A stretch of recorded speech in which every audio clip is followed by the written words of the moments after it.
Hello everyone, welcome back to another video.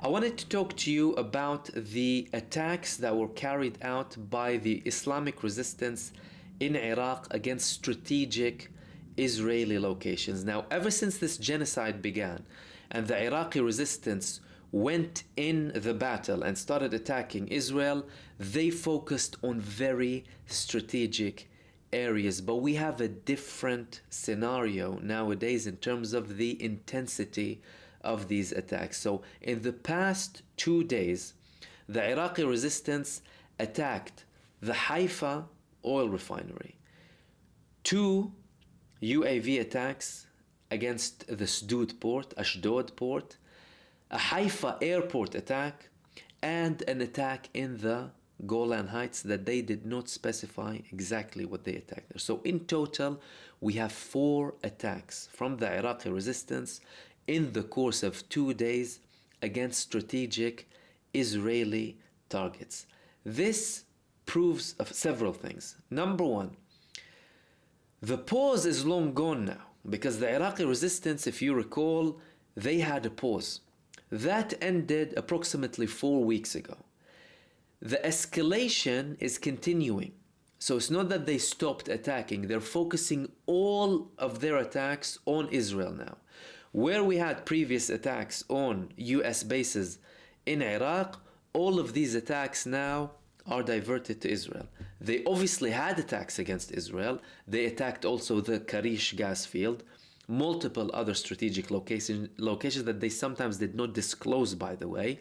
But many of their heavy attacks were against US bases in Iraq. Iraq had potentially an agreement with Iran, and there's probably an understanding between the Iranians and the Americans that they would potentially avoid some of their bases in Iraq, although the Iraqi resistance are speaking more and more aggressively against the US bases in Iraq and asking to remove all of them. However, ever since that agreement, clearly Israel was not included. It was included in the first 2 to 3 weeks, but then that's it. They completely restarted the attacks and they were only targeted against Israel.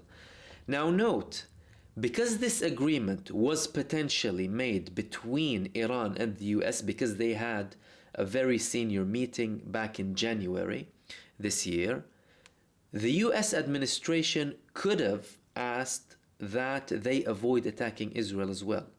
Clearly, they didn't. This could be due to 2 reasons. Either Iran refusing and the Iraqi resistance refusing, or the US not minding that the Iraqi resistance attacks Israel so long as they don't attack US bases in Iraq.